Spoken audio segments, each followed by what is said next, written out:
fame is a really funny thing, right? And you really don't. I never went on it for the fame and stuff. I went on it because I was sort of a little bit of a toothpick in an ocean, kind of lost. You know, I'm like, wait a second, I'm not a mother anymore. I'm not a wife anymore. I remember the first morning, back then, they don't do it so much now, but back then it was very secretive. Like you weren't allowed to tell anybody you were on the show. You weren't allowed to post pictures. And the transition was literally in a day. I remember every morning I do two things. I still do it. I go get a coffee at Eli's and I stop at the fruit stand and get a piece of fruit. And I've known the fruit guy there who's now 194 is still there, okay? And I remember I went to get my coffee and I had on my pajama bottoms and a big sweat shirt because I just run in and run out because my neighborhood in New York is like my neighborhood. Yeah. And I went to the fruit stand and I'm talking and this person goes, oh my God, are you Dorinda Medley? I'm like, yes, I am. How do I? And then I realized they don't know me from the Upper East Side. They don't know me from meeting me at somewhere. They know me now as a housewife. And it was so funny. It was like a veil lifted. It's like the first time you sleep with someone. You know, you sleep with them, you're like, okay, now I'm different. Like I slept with Bravo, here I am, right? And it really did change everything. It changed it, for me, the better, because you started to realize very quickly, especially once the show aired, that people really get vested in you. And you really have this ability to have a voice for many women and men and people that don't have a voice. And I just thought it was such an amazing platform because, like it or not, I consider myself a very strong and intelligent woman. But, you know, I come from an era where, you know, you got married, you had children. You know, I was married to powerful men. You were a great partner. It wasn't about you. It wasn't about you. My mother used to always say, there can only be one peacock in the room.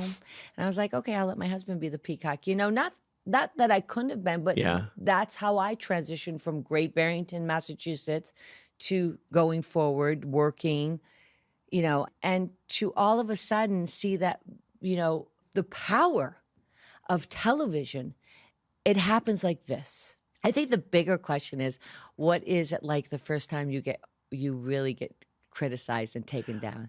That's the hard part. Well, what? The praise is easy. The takedown is hard. Really hard. Well, and usually it comes after the praise too. Yes. Which is just sort of the natural arc of things. Well, no one teaches you to. No one. It's like being pregnant. No one really tells you that you're going to get spots all over your belly button, or that you're going to do this, or strange things are going to happen. You're like, what? What's going on? Yeah. You know, it's all a big secret, and then you kind of have to go through that learning curve. Of course, at first, when you're first on all the praise, you're like, wait a second, I think I'm famous. I might be just somebody. You know what I mean? You can't help yourself. It's human nature, and anyone that tells you that doesn't happen, I think is lying. Of course it does. Okay. And, you know, you start to tweak a little bit. You're like, wait a second, why do I look like that? You know, you start to get your hair cut and lighten it up and thin it down and the clothes get a little, you know, tighter and nicer. That's human nature. But then no one tells you that as they build you up the mountain, you always got to go back down the mountain. And the down part is where you really have to buckle up. Do you remember when the criticism first hit you really personally? Do you remember what it was and how you went through it? Oh, God, there probably was so much. I can't even remember all of them. It was definitely, I don't know if it was the first season.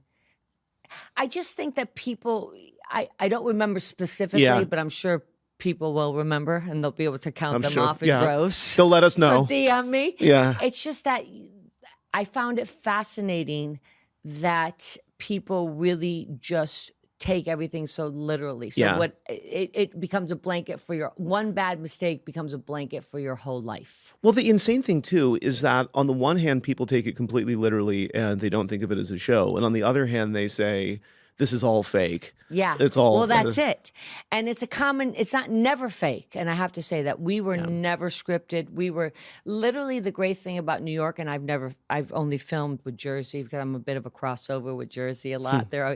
Is that New York was one of these things, they'd put our mics on in the morning and they would have to rip them off at night. Like we would keep them on 24/7 because we're such an interactive, but we were never told, directed, scripted, nothing. We just kind of put those mics on, and if we were in bed brushing our teeth, those mics were with us and we just ran with it. But I think that, you know, you kind of have to just roll with it, don't you? And maybe I even dare to say, it helps you to become a bit more self-reflective. Yeah. But also, too, for the good or the bad of it, you become a little bit more protective of yourself. You know, what you once were very much like, go with the flow, you know, just let it roll. You can get a little bit more, you get a protective seal on you. You know, once bitten, twice shy. Well, I always say, too, when I'm talking to talent that is about to make a show for the first time, you say one of the central rules is you have to think out loud. So you have to say whatever is on your mind. And in polite company, you don't do that because that's deemed rude, you know, and you do what any decent human being does. And you wait until after the dinner party to talk about how terrible the food was. And, Well, you know, we grew up with that book, Everything I Learned in Kindergarten. You know, if you take that book and throw it away. You take everything you learned in kindergarten and throw it out the door and do all the opposite. If you don't like it, you say it. If you have a secret, you tell it. You know, you share. You share. And you're right. You have to be thinking out loud all the time. I'm not going to particularly, you know, have someone walk into a room and be like, that dress looks horrible on you. Why would you wear that? I may think it, and I may talk about it when I have a couple of drinks to my friend in the corner, like, she just looks terrible. You know, but now you're just saying it all.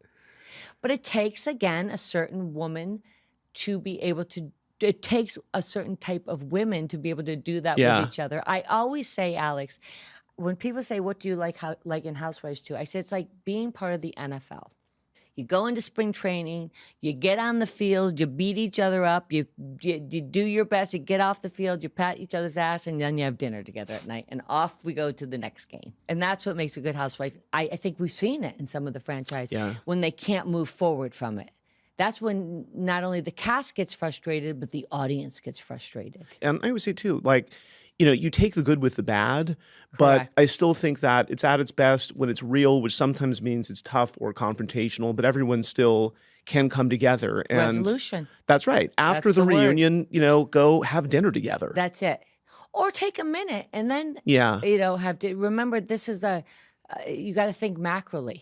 Yeah. You know, about that we have a group of women that the audience loves to see and wants to see us together. I always, and I may be wrong because I'm not a producer, but, you know, they want to see us come together. Yeah. That they will be incredibly forgiving if they see you guys come back together. No one ever believes me, or casts don't believe me when I say that we actually want them to have fun as well. Mm-hmm. And everyone thinks that's code for don't really have fun. It's not. No, you do. You definitely do.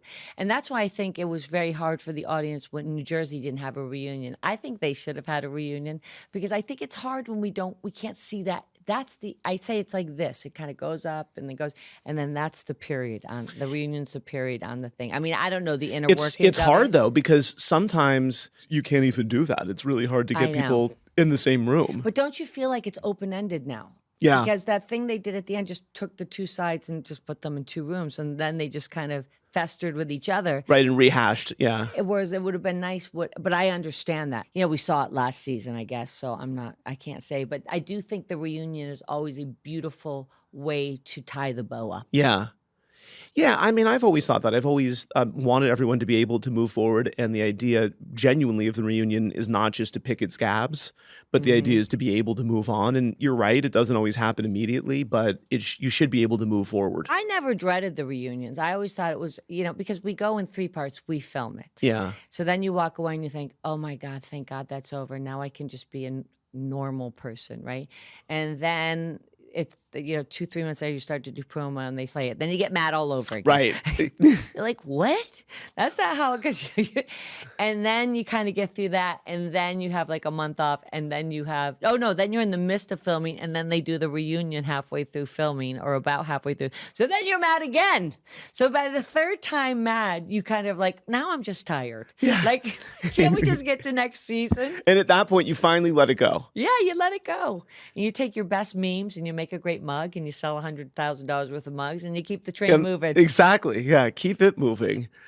Some people are particularly well suited to reunions in particular, which you would be because you're good on your feet and you're strong and clear in what you're saying.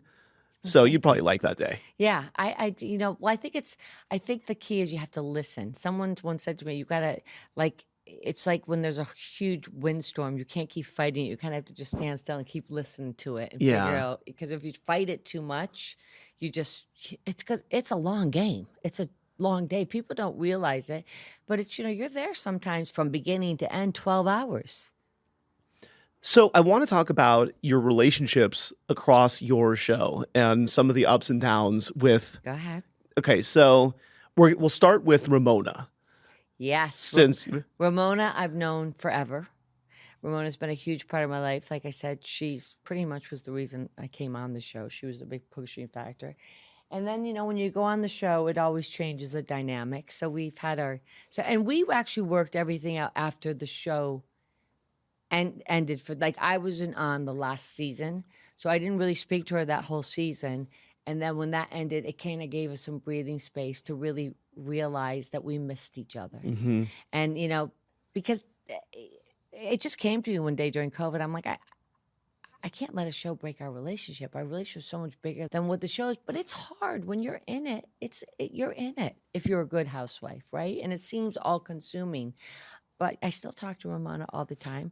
Ramona gives me all kinds of advice about dating and how I should be dating more and how Bluestone Manor shouldn't too much of a commitment. It's not a man.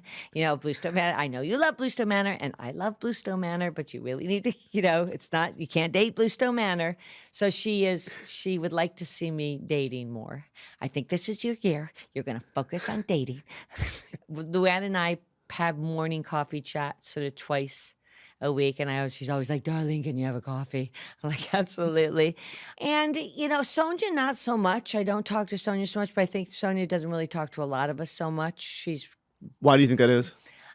Because I think Sonja really goes into her own world, and I think she very much goes back into her own thing, and I just don't. You'll text her, and then a month later you'll hear back from her. It's kind of odd. But those are sort of the main people that I stay in contact with and meet for lunch.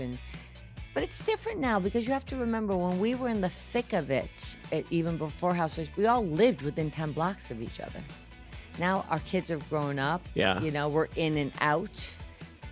And they're happy. Life is sort of taken over, as it should. Watch the video edition of Bravo's Hot Mic podcast at bravotv.com/podcast or listen for free wherever you get your podcasts.